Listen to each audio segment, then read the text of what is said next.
أعوذ بالله من الشيطان الرجيم بسم الله الرحمن الرحيم السلام عليكم ورحمة الله وبركاته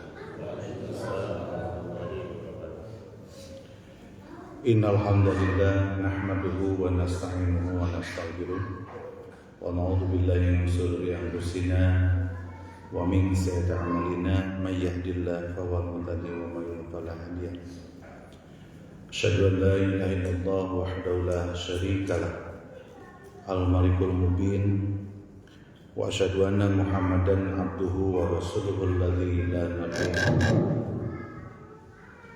اللهم صل وسلم وبارك على رسول الله وعلى آله وصحبه ومن والاه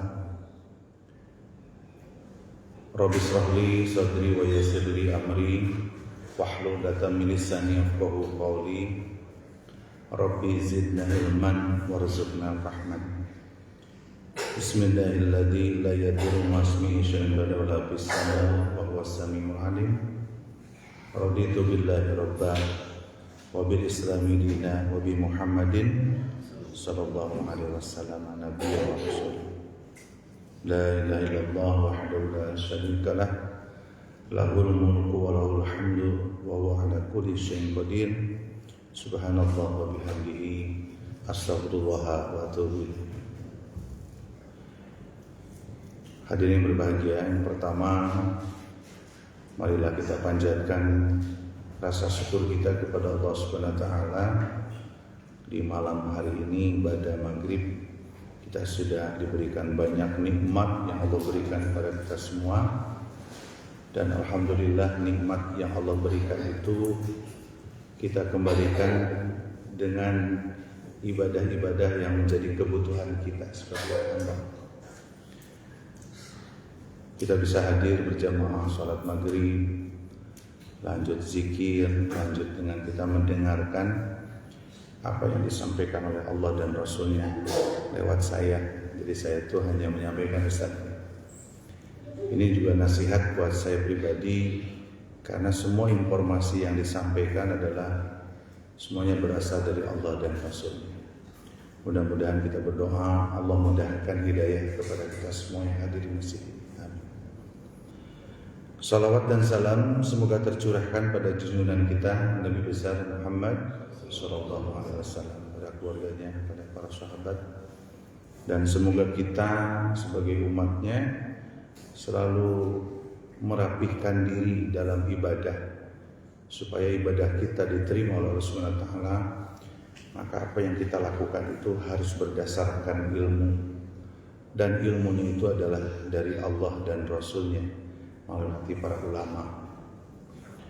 Kita berdoa semoga salawat kita memberikan makna kepada diri kita untuk motivasi untuk selalu menjadikan Rasulullah sebagai kudwah. Kudwah itu contoh, ya, uswah teladan. Kan Rasulullah dalam Al-Quran itu kudwah, uswah, dan manhaj.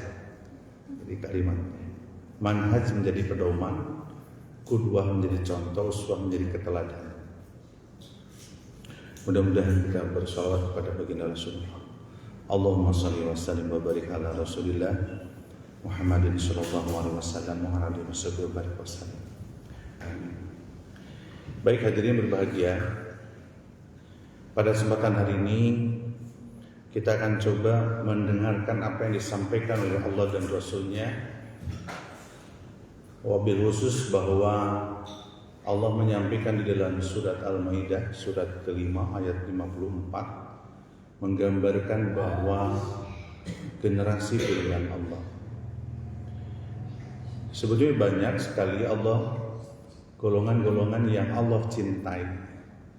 Jadi kalau ada kalimat innallaha yuhibbu, sesungguhnya Allah mencintai, wallahu yuhibbu, Allah mencintai. Ada beberapa golongan yang Allah sebutkan di dalam Al-Quran. Jadi orang bertakwa, innallaha yuhibbul muttaqin, innallaha yuhibbut tawwabun, orang-orang yang bertaubat, ya.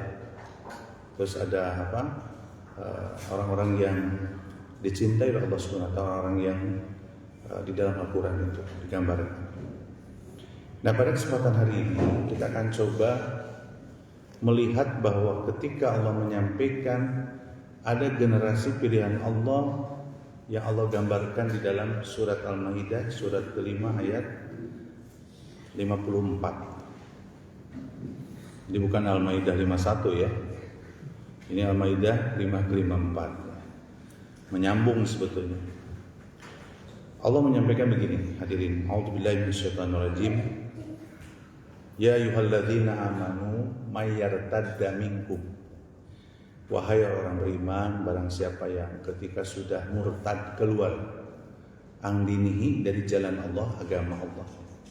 Jadi sekarang ini udah terlihat ya, banyak orang-orang yang sudah murtad, sudah agama itu tidak dijadikan hukum di dalam hidupnya, keluar dari agama. Tapi kalimat ini luar biasa. Fasawfa ya'tillah, maka aku akan datangkan ya biqaumin, satu golongan. Jadi sekarang kalau melihat remaja ini, sudah banyak remaja-remaja yang orang tuanya tuh kebutuhan ke remajanya itu tarbiyatul auladnya, pendidikan anaknya cukup urusan dunia ya. Anak tuh yang penting dapat motor, dapat jajan, sekolahnya di mana. Itu kadang tidak diperhatikan mengenai adab, ya, akhlak, ya, perilaku ibadah. Makanya sekarang dicanangkan dalam kurikulum baru, kurikulum Pak Menteri Profesor Dr. Abdul Mukti ya, 7 kebiasaan pelajar di Indonesia hebat, siswa hebat. Itu kan luar biasa ya. Ada mutabaah, ada tagihan lah. Jadi Pak Menteri itu bangun tidur sampai tidur diatur 7 kebiasaan. Makanya kita apresiasi dengan Pak Menteri baru ini. Jadi ingat dulu ya, kalau dulu tuh begitu. Sekarang dibuat jurnal kebiasaan itu. Makanya mudah-mudahan meningkat di situ, yang tidak hanya sebatas ilmu dan keterampilan, tapi dalam masalah karakter pun dengan kebiasaan itu bisa meningkat kembali. Karena ada evaluasi di 7 kebiasaan itu. Bangun tidur cepat, ya. Terus yang kedua adalah ibadah, kebiasaan itu. Ketiga adalah sarapan bergizi, makanan bergizi. Keempat adalah kebiasaannya olahraga. Kelima belajar yang giat. Keenam itu adalah bermasyarakat, siswa itu. Yang ketujuh adalah tidur cepat. Tadi bangun cepat, tidur cepat. Itu nanti dibuatkan jurnal. Saya nggak tahu nih anaknya sudah di sekolah sudah dibuatkan jurnal oleh wali kelasnya. Sebenarnya buku jurnalnya sudah ada. Tapi kalau SMK di kami masih pakai Google Form. Insya Allah nanti kalau ada panduannya kita akan. Persis saya punya anak di pondok mutabah. Ini tahajud, makanya di Umul Qura ada wali kelas itu memberikan penghargaan ahli saum, ahli tahajud, karena di mutaba'ah kita datang orang tua, anaknya suka tahajud, anaknya suka saum, itu bagus itu. Artinya kerjasama antara orang tua dengan pihak sekolah dalam meningkatkan karakter siswa, khususnya kebiasaan ibadah. Nah mudah-mudahan di program di Pak Menteri baru ini, mudah-mudahan itu terlaksana. Jadi kata Allah itu dalam surat Al-Maidah itu, hadirin, ketika banyak orang sudah keluar dari ajaran Allah, bahkan hidupnya itu sudah tidak memakai lagi aturan-aturan Islam, bermuamalah, ya, dalam bermasyarakat dan seterusnya. Tapi Allah menyampaikan, fasawfa ya'tillahu biqaumin, aku datangkan generasi baru. Nah, masih bangga ya kalau lihat anak di pondok ini, yang anaknya di pondok. Anak itu masih menghafal Quran, masih berjamaah tertata, ya. Makanya cari pondok yang bagus juga, ya, supaya tertata perilakunya pada saat ketika melaksanakan kegiatan belajar.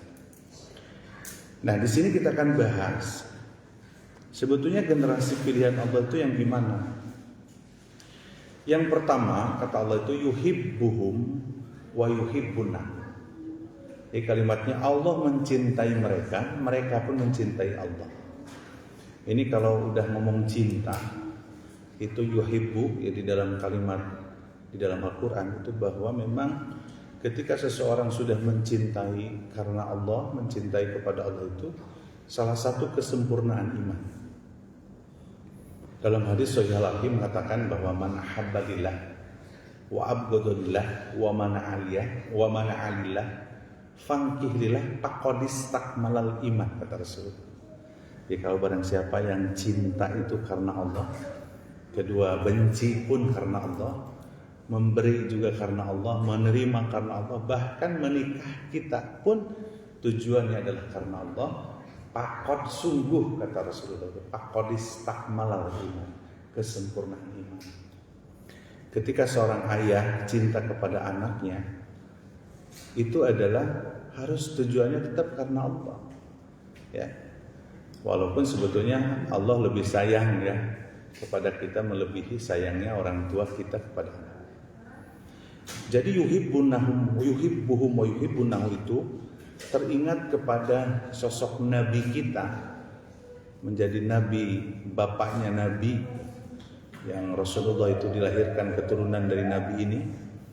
Nabi Ibrahim ini adalah salah satu Nabi yang melahirkan para Nabi. Kalau dari Nabi Ishak itu sampai Nabi Isa, tapi Nabi Ismail alaihissalam sampai kepada baginda Rasulullah. Gelarnya Nabi Ibrahim itu sudah terkenal adalah Khalilullah, kekasih Allah ya. Makanya luar biasa ujiannya kepada Nabi kita, Nabi Ibrahim alaihissalam, sampai terakhir puncak yang akan kita dekat ya nanti besok di bulan 12. Sekarang kan Rajab ya, Rajab beruah puasa. Terus nanti pada saat di akhir tahun itu adalah Zulhijjah, di musimnya haji. Khalilullah itu kekasih Allah, sampai Nabi Ismail itu diminta untuk disembelih.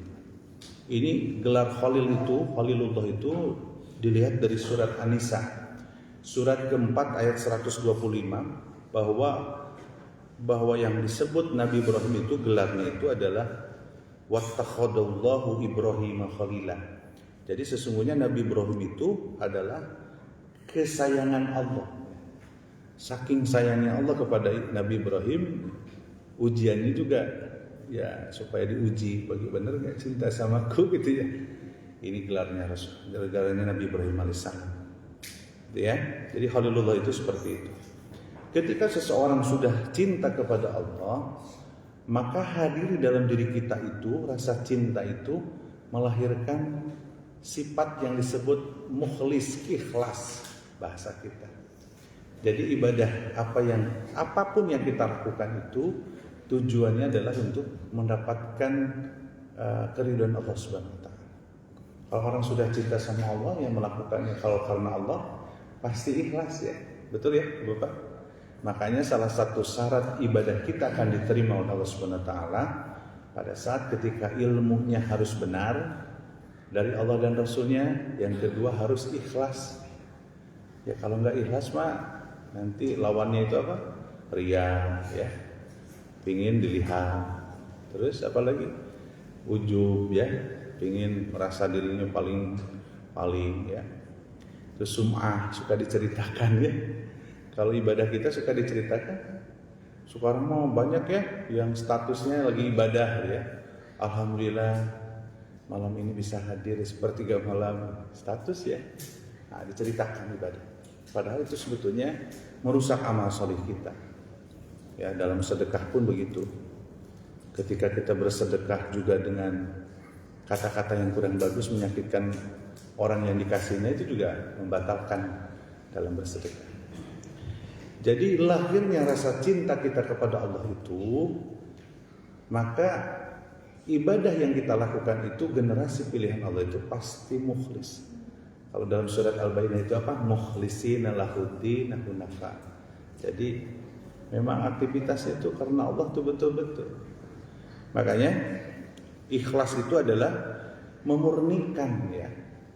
Tujuan untuk mendekatkan diri kepada Allah. Jadi dimurnikan setiap ibadah kita itu. Jadi hilangkan dari tadi sifat-sifat yang merusak amal soleh kita, salah satunya riya, pingin dilihat ya, pingin dipuji.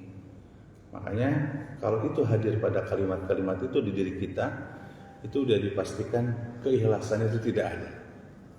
Bahkan saya pernah menyampaikan ikhlas itu ingatnya surat Al-Insan, ya, yang ayat ke-9 itu disebutkan innama nut'imukum liwajhillah. Dalam memberi kepada orang makan saja, kalau liwajhillah karena Allah, la nuridu minkum jazaa. Jadi kata Allah tuh, kamu tidak berharap balasan dari orang itu. Jadi kalau Bapak nih ngasih sesuatu ke orang, lalu dalam diri kita nggak ada harapan untuk dibalas budi sama dia, itu sudah bagus tuh ikhlas. Wala syukuro, dan tidak mengharapkan ucapan terima kasih. Karena kita masuk ngomong ya, ngomongnya gitu. Ih, Syekh mah udah ditolong teh, nggak tengah nuhunkeun cenah gitu ya. Suka gitu Pak? Iyalah, karena kualitas iman kita itu belum cinta sama Allah. Seseorang kalau sudah cinta sama Allah dan ikhlas dalam berbuat, itu harapannya balasannya tetap dari Allah SWT. Kalau masih mengharapkan dari makhluk, ya siap-siap kecewa aja ya. Makanya Agim itu dalam ceramahnya, ciri orang ikhlas itu dia tidak pernah kecewa. Kita mau banyak kecewanya Ustaz ya. Udah giat-giat, saya udah padahal udah saya itu kecewa, tidak dipuji, tidak diceritakan. Betul ya? Sifat kita harus dilurusin. Makanya Islam itu menjadi solusi sebetulnya. Bagaimana ibadah kita supaya mendapatkan bahagia. Bahagia itu lahirnya adalah ketika melakukan sesuatu ibadah kita, apapun bentuk ibadahnya, harus ikhlas. Tujuannya adalah untuk mendapatkan keridhaan Allah SWT.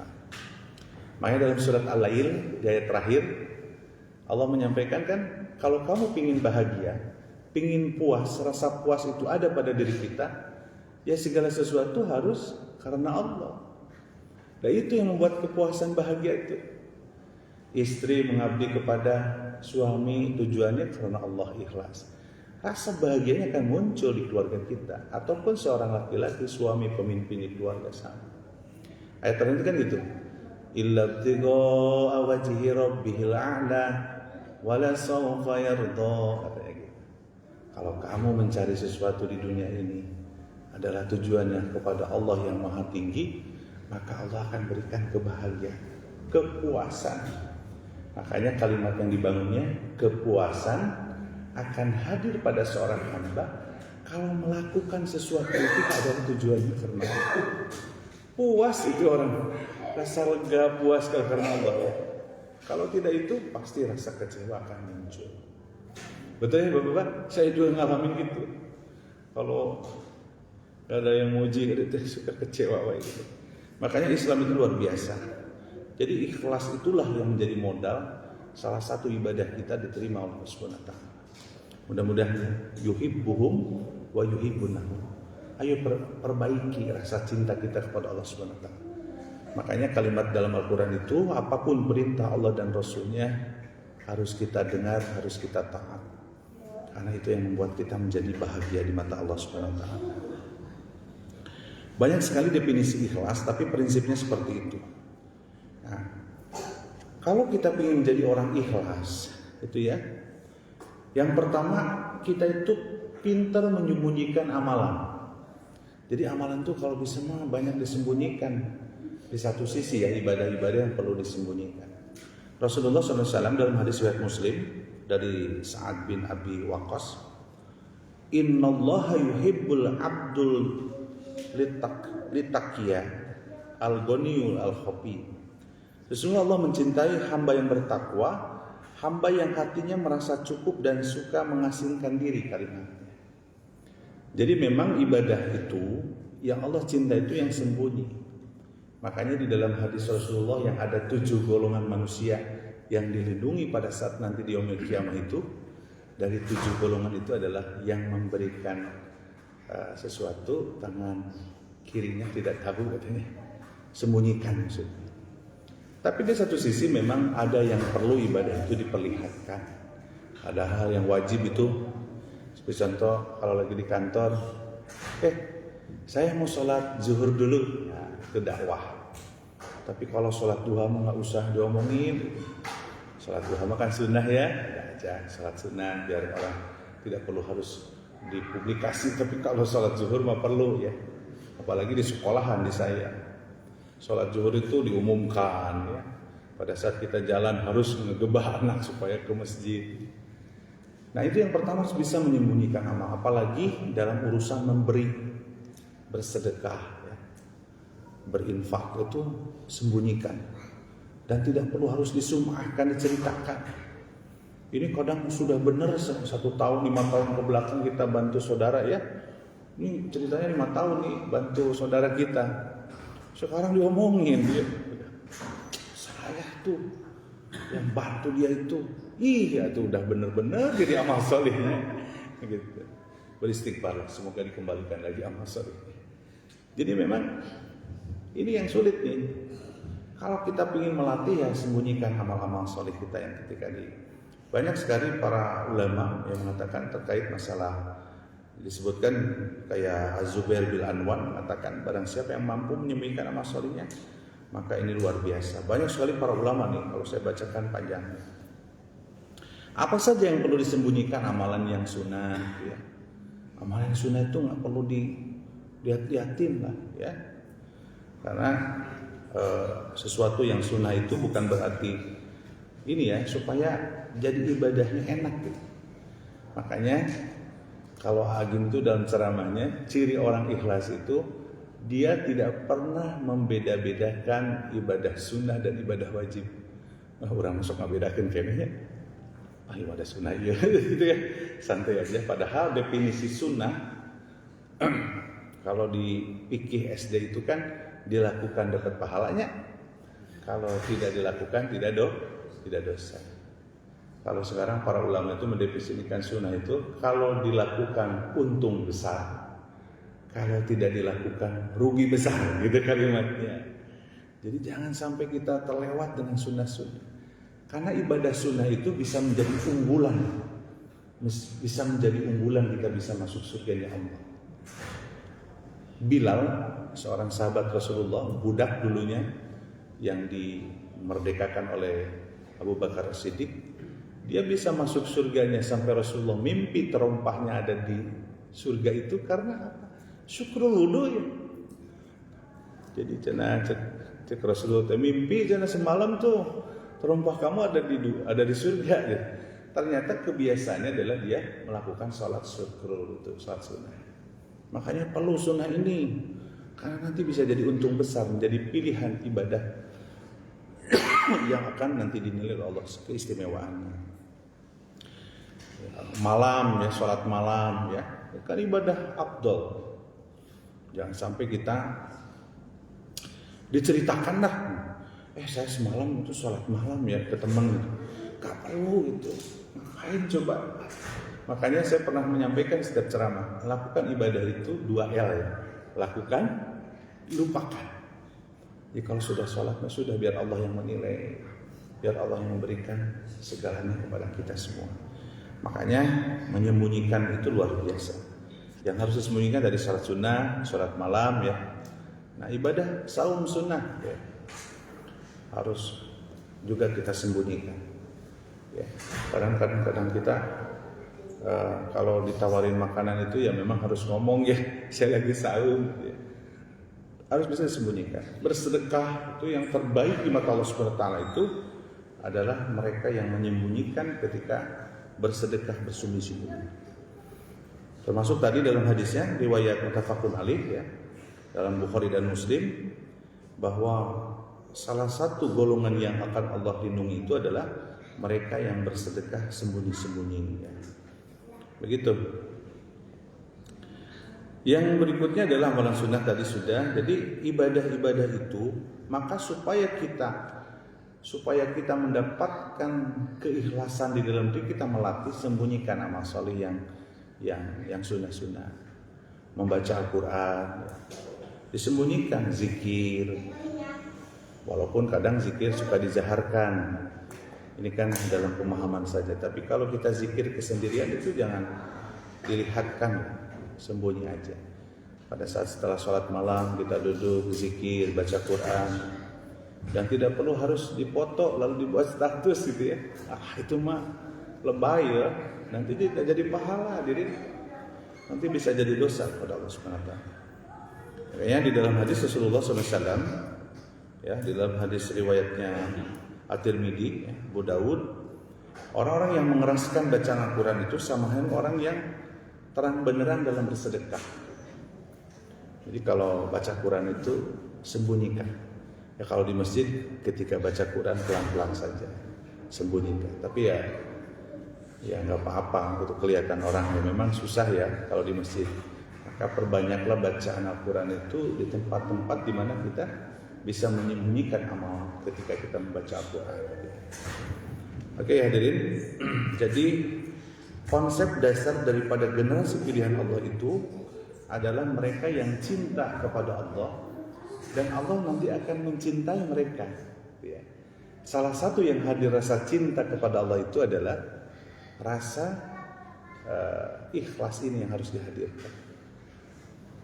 Ya, bahkan kalimatnya di sini saya menerima membaca itu ya. Dalam masalah disembunyikan tuh ketika menyembunyikan tangisan ya kepada Allah itu. Makanya bagusnya kesendirian ya nangis itu. Ya boleh kadang ada acara di sekolah pun suka nangis bersama muhasabah ya. Itu mah trainer ya supaya orang itu sadar. Menyembunyikan tangisan pun itu luar biasa ya. Melatih kita untuk keikhlasan. Cuma satu sekarang itu zamannya medsos. Jangan sampai kita itu distatuskan ya, diumumkan gitu segala sesuatu ibadah. Walaupun kadang kepentingan laporan kalau dalam masalah membagi sembako suka dipoto kan buat laporan itu, bahwa kita menyerahkan dipoto.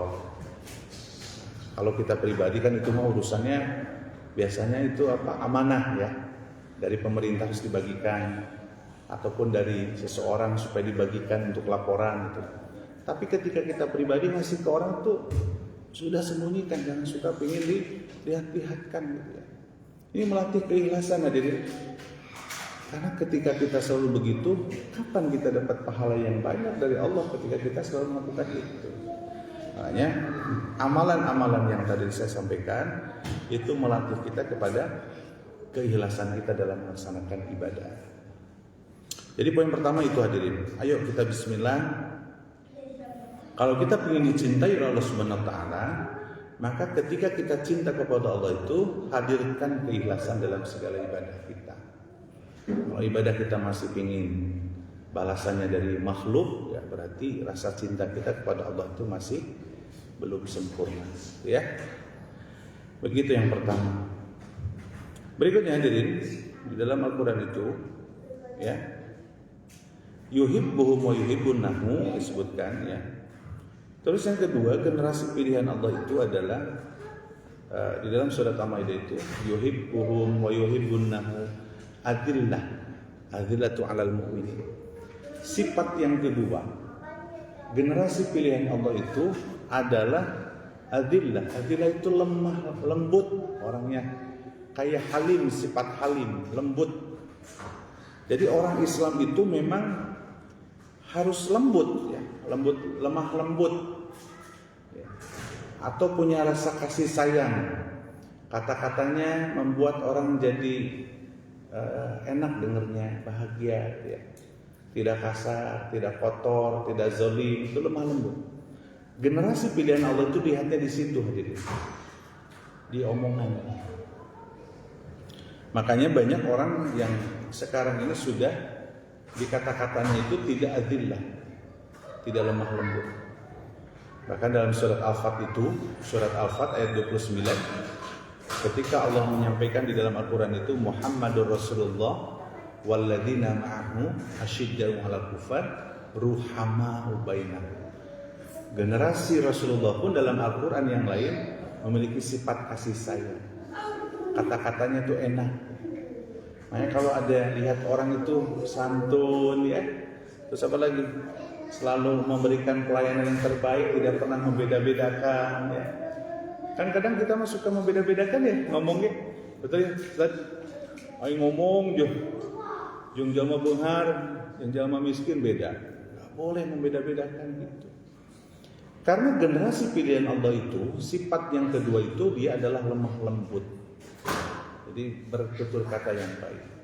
Banyak dalil dari Al-Quran itu ketika Allah memerintahkan waqulu qawlan syadid. Orang-orang bertakwa itu diperintahkan untuk berkata yang benar. Di dalam Al-Quran, di dalam surat Al-Isra, waqulu qawlan karima, kata-katanya harus mulia, baik. Ya kan? Di dalam Al-Quran ini, dalam surat Al-Maidah pun Allah mau menyampaikan kepada kita, generasi pilihan Allah itu dia lemah lembut. Tapi lemah lembut ini adalah bagaimana kita berinteraksi di masyarakat, ya. Makanya contoh-contoh daripada Rasulullah itu luar biasa, ya. Bahwa bagaimana Rasulullah itu selalu memberikan pelayanan yang terbaik pada siapapun, sehingga Rasulullah itu oleh Allah dipujinya dalam memang pilihan dari Rasulullah, ya. Akhlakul azim, akhlak yang agung. Tapi dengan kesempatan hari ini, ya, kita ingat perintah Allah itu dalam berlaku lemah lembut, ya. Di dalam surat Al-Hijr, ya, ayat 88, itu Allah memerintahkan untuk kita selalu lemah lembut. Jadi perintahnya ada. Jadi kalau ada orang yang masih kasar ngomongnya, bahkan zolim ngomongnya, ya, menghina apalagi, ya, nah, itu berarti bukan mengikuti perintah Allah Subhanahu wa taala. Dalam surat Al-Hijr ini, ya, bahwa Allah menyampaikan wahfid janahaka lil mu'minin. Allah menyampaikan merendah dirilah kamu terhadap orang-orang beriman. Jadi bersikap lemah lembut, ini para ulama menafsirkan berendah diri itu dimaksud ayat ini adalah mengungkapkan kita harus berlaku lemah lembut dalam tafsirnya. Jadi kalau ngomong itu ya generasi pilihan Allah itu pasti enak lah. Kadang orang mah kita kalau ada orang tuh yang ngomong tuh nggak enakan, ada yang etama ngomong tuh nggak enakan, ya. Dia mah suka begini, suka begitu dan seterusnya. Makanya kalau kita ingin masuk generasi pilihan Allah, maka sifat adilah ini adalah harus menjadi utama dalam diri kita. Saya pernah menyampaikan di dalam Al-Quran, dalam hadis Qudsi, pernah menyampaikan beberapa kali, terus diulangi karena ini nasihat dari Allah dan Rasul. Bahwa Allah menyampaikan salah satu dampak ibadah sholat diterima oleh Allah Subhanahu wa taala itu adalah yang pertama lahirnya adalah tawadhu, kan kemarin itu. Yang kedua, sholat itu memberikan dampak wa amfaqali qalbi. Jadi terpelihara lisannya. Kalau ada orang yang suka sholat, apalagi jadi ustadz, ya, terus ngomongnya kasar, ngomongnya gak enakan, ya, berarti sholatnya hanya ritual saja, belum berdampak pada dirinya. Makanya ciri daripada orang mukmin itu, orang muslim yang hebat itu adalah dia ngomongnya lemah lembut, ya, ngomongnya baik, ngomongnya benar, ya. Makanya Rasulullah itu apa? Qulil haqqo walau kana murran, ya. Katakanlah yang benar, kalau nggak bisa diem gitu, ya. Artinya bahwa sangat perlu dalam lisan ini. Bahkan dalam hadis itu selamatnya seorang muslim itu karena mulut kita. Makanya ayo pada kesempatan hari ini nasihat buat kita semua. Kalau kita kata-katanya belum santun, belum sopan, kadang membeda-bedakan, ya, ngomong itu, ayo beristighfar. Mulai sekarang kita berikan pelayanan yang terbaik pada siapapun kalau ngomong. Ini hati-hati kalau sudah menyepelekan. Biasanya orang kaya itu dan orang pintar, ya, suka gayanya, padahal teteh cek Allah temanya malah generasi pilihan Allah. Kadang kan ada yang para ustadz, para kiai yang ilmunya tinggi pun kadang ngomongnya ya hanya sebagian kecil aja, sebagian besarnya bagus ulama. Tapi yang orang kaya itu, ya, orang kaya kalau ngomongnya ya, suka merendahkan orang-orang kecil. Itu nggak boleh, ya. Karena Islam itu berikanlah pelayanan yang terbaik kepada siapapun. Makanya khusus ayatnya itu, siapa hamba-hamba penyayang itu Allah ceritakan dalam surat Al-Mu'minun, surat ke-25 ayat 63, ya. 63, 64, 65. Coba dibuka.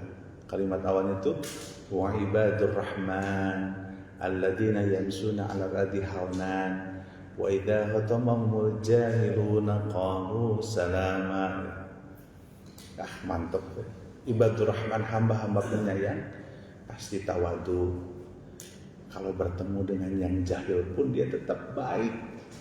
Imah hebat itu ketemu orang yang suka menghina kita, yang suka menyepelekan kita, tetap baik dia. Makanya ibadur Rahman itu ini adalah pilihan Allah Subhanahu wa taala, ya. Jadi hadirin berbahagia, pada kesempatan hari ini ya, bahwa kita harus diingatkan dengan nasihat dari Allah Subhanahu wa taala itu, bahwa generasi pilihan Allah itu sudah disiapkan itu. Yang kedua itu adalah dia adalah memiliki sifat lemah lembut. Nah, keutamaan ketika bertutur kata baik, saya sampaikan dulu nih apa yang disampaikan oleh baginda kita Rasulullah SAW. Itu yang pertama, ketika orang selalu bertutur kata yang baik itu, bahwa Rasulullah mengatakan akan mendapatkan ampunan dan masuk surganya Allah. Jadi ahli surga yang ada di dunia itu, ketika dia berkata tutur kata yang baik, yang lemah lembut, itu penduduk surga yang ada di dunia, kebiasaannya. Ini dalam hadis riwayat disebutkan hadis riwayat At-Tabrani, ya, dari Abu Hurairah. Ia berkata Rasulullah SAW menyampaikan pesannya kepada kita. Wahai Rasulullah, katanya, bertanya kepada Rasulullah, tunjukkanlah kepadaku satu amalan yang dapat memasukkanku ke dalam surga. Maka Rasulullah menjawab bahwa ketika dia menyebarkan, di sini adalah badlus salam wa husnul kalam. Jadi orang yang selalu menyebarkan salam dan berkata-kata yang mulia, yang baik, itu adalah nasihat dari Rasulullah adalah menjadi penduduk surga.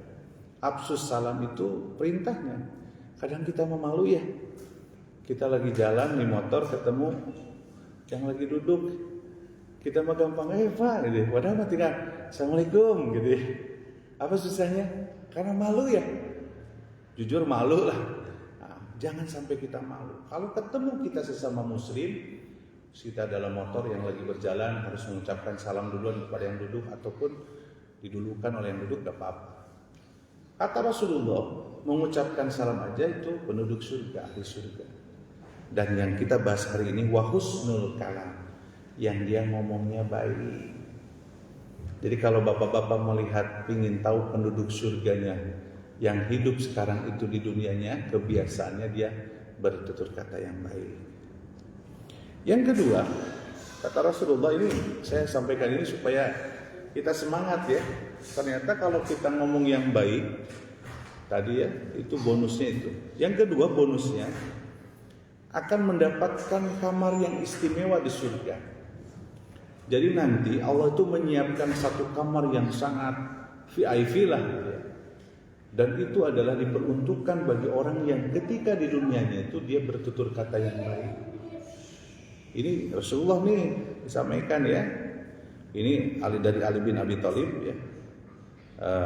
Bahwa kata Rasulullah itu ketika cerita kepada Ali ya, di surga itu terdapat kamar-kamar ya yang istimewa lah.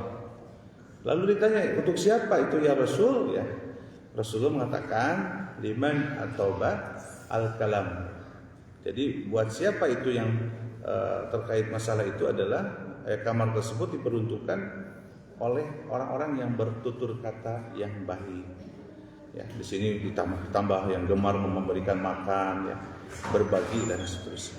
Dalam riwayat At-Tirmidzi itu ternyata orang-orang yang bertutur kata yang baik, yang lemah lembut, yang baik dalam omongannya, wa husnul kalam, ya, itu nanti di saat ketika di surganya itu kamarnya VIP istimewa. Ya. Walaupun orang-orang penduduk surga itu memang ya orang-orangnya baik ya, tapi ini sakingku Rasulullah menyampaikan bahwa nanti ada spesialisasi nih. Yang penting kamu kalau ngomong itu yang baik, yang santun, dan Allah sambungkan dalam Al-Quran itu generasi pilihan Allah, nanti kamarnya juga akan spesial ya. Berikutnya yang ketiga, bertutur kata yang baik itu, kata Rasulullah itu menggantikan sedekah. Jadi kalau kita itu bersedekah tidak bisa secara uang atau ngomong-ngomong yang bagus atau kita omongan yang baik gitu ya. Makanya kan kata Pak Presiden itu apa? Kalau kata Pak Prabowo itu, kalau tidak bisa melakukan baik, apa katanya? Kamu diam aja, jangan mengganggu orang lain, katanya begitu ya. Saking pentingnya bahwa ketika kita melakukan atau ngomong yang baik itu, Rasulullah mengatakan sedekah. Maka kalimatnya itu dalam hadis riwayat Bukhari, al kalimatut thayyibah sedekah. Kalau kita ngomong yang baik itu sedekah, maka indikator sedekah itu tidak hanya duit. Senyum sedekah, ngomong yang baik sedekah. Atau kita kalau nggak bisa sedekah tiap hari, tuh ngomong-ngomong yang halus saja, tidak menyakiti orang, tidak ngomongin orang. Udah ngomongin orang udah dosa ya. Pokoknya bertutur kata yang baik itu pengganti sedekah. Kalau kita ingin sedekah setiap hari, kalau kita tidak mampu dengan harta kita, maka jadikanlah ucapan ini menjadi sedekah kita. Ayo, orang-orang generasi pilihan Allah itu lihat di mulutnya. Apa yang dikeluarkan itu adalah kualitas iman dan takwa kita kepada Allah Subhanahu wa taala. Banyak hadisnya dalam riwayat Ahmad dari Adi bin Hatim, Rasulullah SAW bersabda ya, selamatkanlah, di sini sebutkannya adalah ittaqun nar katanya. Selamatkanlah dari neraka itu, dari siksa neraka, walaupun dengan separuh kurma. Ya.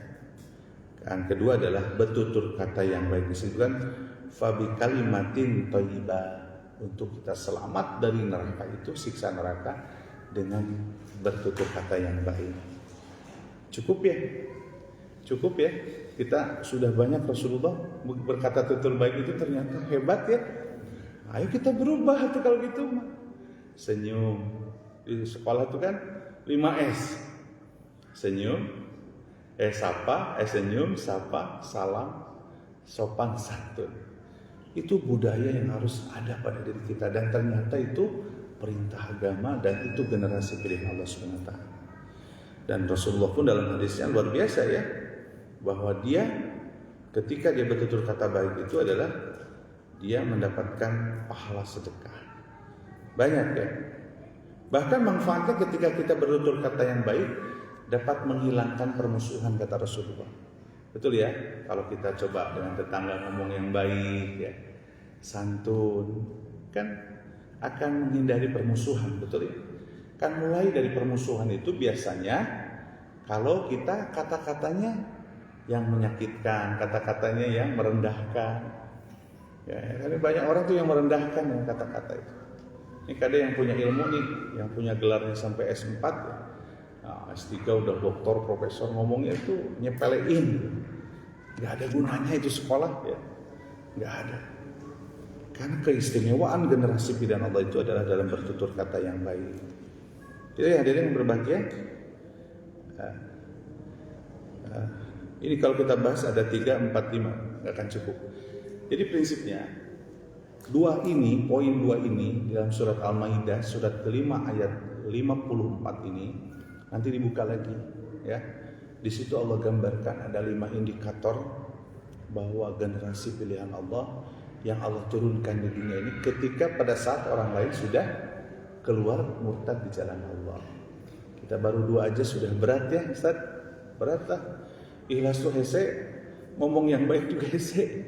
Ayo kita belajar hadirin. Dan tadi sudah saya sampaikan beberapa pesan dari Rasulullah bahwa bagaimana kehebatan orang-orang yang berkata yang baik. Demikian bisa saya sampaikan, ada beberapa 1 menit lagi kalau memang mau bertanya. Silakan sebelum ditutup. Ada yang mau nanya? Mangga, silakan. Tapi mah jelasnya jelas, tapi nggak apa-apa. Mau bertanya silakan. Ada berapa menit lagi Ustaz? 3 menit. 3 menit. Ayo, Bapak-bapak, bila ada yang bertanya, silakan.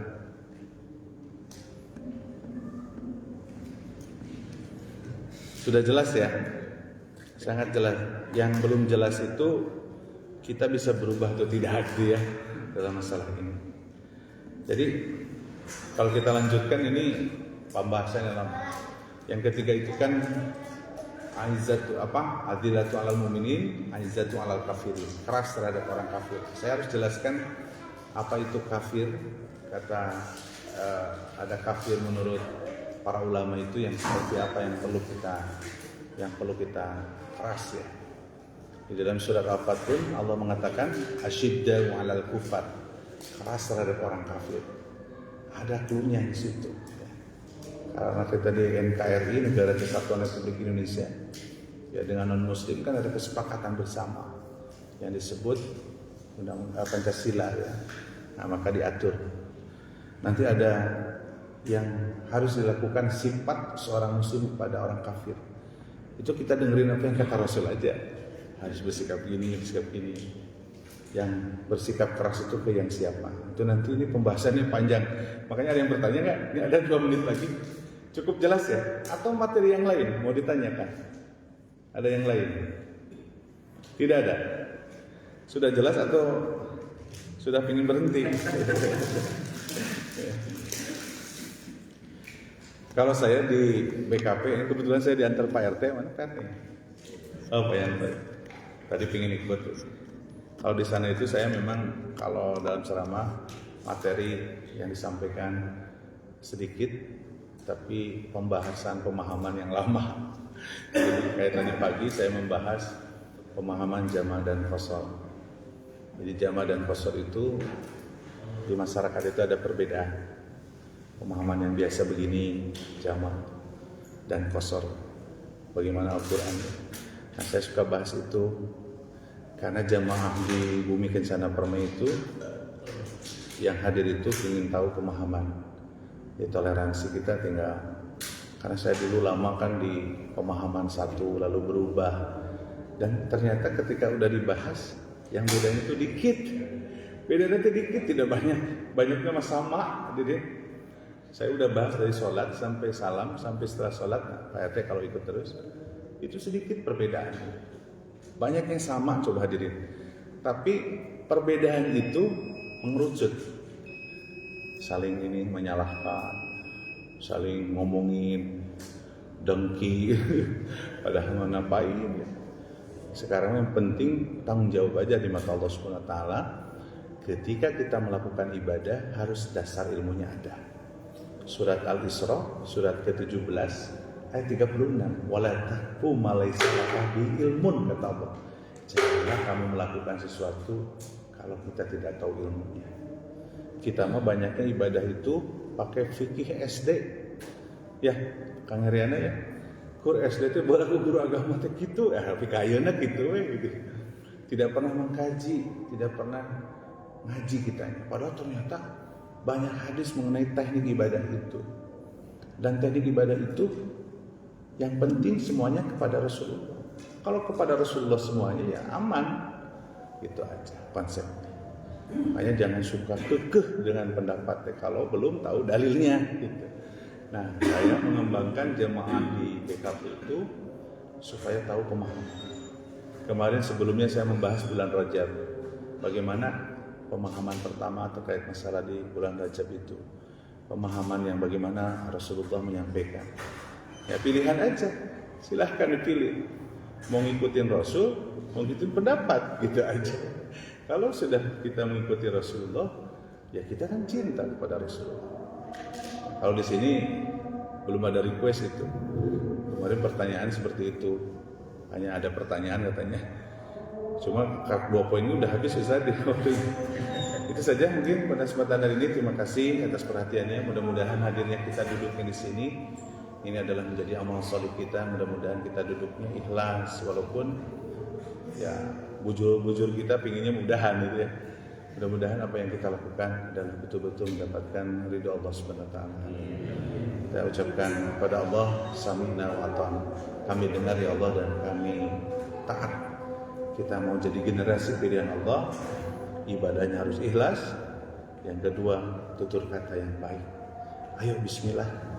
Kan kita masih sebentar di dunia ini mau lama supaya dapat amal yang soleh yang baik.